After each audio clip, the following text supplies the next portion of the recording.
Why do you think it's being burned? First off, what gas is it? Well, yeah, look, it's coming from an anaerobic digester, so methane. Yep. And why do we burn it instead of just letting the methane go off? It's toxic, isn't it? Yeah, it's toxic. It's toxic. It's a major greenhouse gas.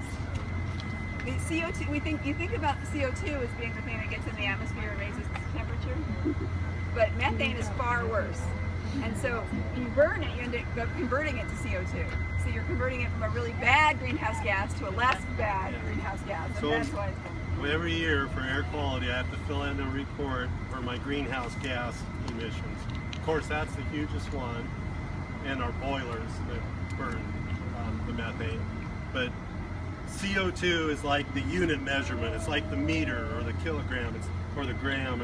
It's the basis unit for a bigger set of measures. They have CO2 equivalent. Well, 1 cubic foot, I'm just coming up with this arbitrarily, but it's consistent. 1 cubic foot of carbon dioxide, it has a value of 1. 1 cubic foot of methane has a value in the CO2 equivalent scale of, I just did this spreadsheet, it's like 12. And then even higher, which I don't have much emissions of, is I think it's nitric oxide. It's some oxide of nitrogen. And that has a value of like 312 times the unit measure for just straight up CO2. So methane is a big impact. It's 10 or 20 times higher on the climate change models. So we burn it, it's extra. Most of it this time of year, even though it's like summer, we burn it in our boilers. They're configured to burn methane. It heats the hot water that goes and heats all these buildings and the digesters. That stuff will end up at a farm in the lower valley, being put in the soil. It really increases desirable soil properties like water retention. Really good phosphorus and nitrogen supplement. Mike, why are those brick and these cement walls? I don't know why. Because the real structure is cement. It's rebarred cement, and I don't know why they put the facade on way back there. We have 3 digesters. One of them's 1 million gallons. Digesters that are really where digestion is taking place. There's the big one there, that's 1 million gallons, and then there's 2, there's this one right in front of it. These are the ones without the domes on them.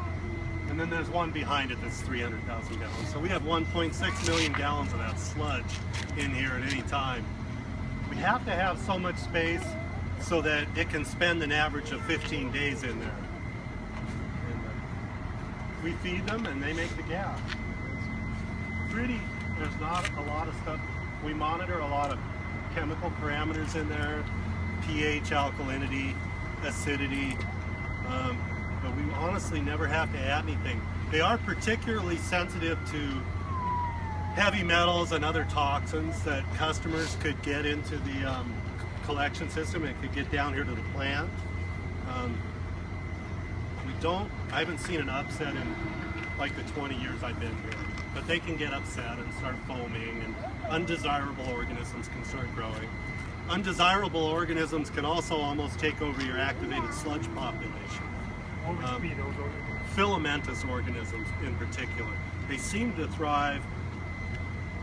There's filaments that like to grow in high DO and low DO. The ones that are a problem in activated sludge, usually if you don't have your dissolved oxygen high enough, your filaments will start to, and they're not really a problem. They still remove as much oxygen demanding material, but they get in the way of the physical process of that sludge settling when it gets out there into the clarifier. And it's really frustrating. Luckily, they're sensitive to chlorine more than normal flora in an activated sludge. So if we put a moderate dose of chlorine in the wastewater that goes into activated sludge, it kills the filaments first. It's kind of like chemo. You don't want to do it because it kills some of your good stuff too. But luckily, it's most sensitive, those bad organisms. It's just a lucky fluke of nature. Some of what they do here is a bit like farming, where their livestock are these microbes that are eating their material. And so some of what they're doing, like a good farmer trying to figure out how do I need to tinker with the growing conditions to get my crop to grow, they're tinkering with the conditions. Turn on the air, turn off the air, add a little chlorine to kill some of the unwanted ones. That's right. You know, they're tinkering with it. And one of the things that sometimes we get to do is they'll take a periodically they take a sample of the stuff you saw bubbling around. They'll take a sample of that and they'll look at it under the microscope and say, well, what's growing in there? Mostly it's the bacteria doing the work, but the bacteria then are the basis of a whole food chain. So they have various protozoans and small animals living in those populations. And so by monitoring what amoebas or what other ciliated protozoans are in there, they can tell, well, how do I need to modify my sludge? Do I need to save more of the old stuff and put it back in, or do I need to throw more of it away?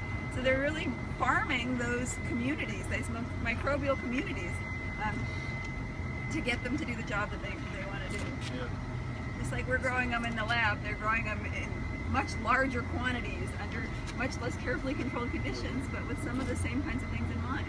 Like notice the 37 degrees anaerobic digesters. They're growing mesophiles, so they're keeping their temperature right. You know, they're kind of playing with the same kind of things we are.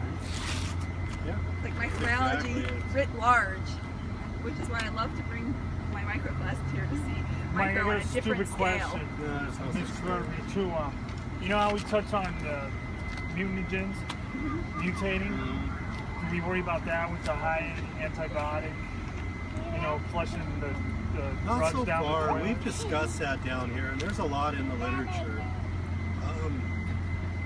We're just kind of on the super practical side down here, but it could mean for somebody like me down the road that if 50 years from now there might be a limit on what we can discharge to the river as far as those pharmaceuticals and stuff. You know, there's a criminal justice element working into the wastewater field with some communities tracking drug affluence up the collection system to find your meth house or whatever. But the pharmaceutical one is interesting. They could end up, regulatory bodies like the Department of Ecology or the EPA could end up assigning limits to discharge. Our first instinct is to shift that burden to the consumer or the customer and make it somebody else's responsibility, so we don't have to. Ours would be to preclude it from getting into the water in the first place. And on that vein, we have a group called the Pre-Treatment Group that they have hundreds of businesses in town that we fairly regularly monitor and make sure they're not putting in not necessarily pharmaceuticals, but just toxins that would kill our activated sludge or our digestive bacteria. One of our funnier kind, now it's funny, last year, huge thousands of capsules that were obviously some kind of medication started coming into the plant, and we saw a huge mat of them on the primary clarifiers. So we try to get rid of them, but they're those dissolving capsules, and obviously they were dissolving and releasing whatever they were into the wastewater. Well, if they were antibiotic, we were pretty paranoid that we were getting hit with like hundreds of pounds of antibiotic, and we honestly didn't know what the effect would be on the trickling filters for the activated sludge. I think we concluded that a vet clinic had disposed of something. I think it was just some kind of vitamin. So, but if it had been something that could have a bactericide or antibiotic, we were a little scared for a while, but time passed and it's good. We can tell if we're getting something toxic. Usually your best indicator in activated sludge is Nitrobacter and Nitrosomonas. They're fairly slow-acting bacteria. They're the nitrifying bacteria. I don't ask you which one goes from ammonia to nitrate and then from nitrate to nitrite or whatever, but those are really sensitive to heavy metals and organic chemicals. So if things are behaving weird down here, usually we would have had some notice from high ammonia in our effluent, when usually we don't have any ammonia. If we get ammonia in our effluent from activated sludge, we're pretty suspicious that we've been poisoned with something that hasn't killed everything, but it's killed our most sensitive indicator organism. And usually it happened 2 weeks ago. There's no way of tracking back where it came from. a lot of luck down here and a lot of pre-treatment regulation to keep people from putting poisons in the wastewater treatment system. Do you have to like intercept that at some point? We And try. How do you do that? Do you have to recycle it through and how would you We do just that? skim it off the best we can, and we have a separate place where we can pump sludge for a little while and collect some. 2 years ago, one of the local heating oil distributors was going to make a delivery, and I think that this person's house had their fuel oil tank hookup right next to a sewer cleanout. Yeah, get this. So he put about 5,000 gallons of heating oil Oh my god. into the wastewater system, and we noticed the smell. First, it's an explosion hazard in our first building, Yeah. where it goes through the screens. Luckily, every piece of equipment in there, it's required that it's explosion proof, so there's no sparking. But still, you don't want it in there. What if you open the metal door and it sparked or something?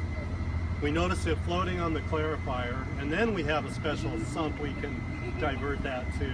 But, I mean, literally, we probably collected 3,000 gallons of oil in that sump. And they were very responsible and admitted and took responsibility, probably because we tracked them down. We kind of had an idea of what They happened. didn't volunteer. And then the we look at the information. distributor records, and yeah, and they didn't resist.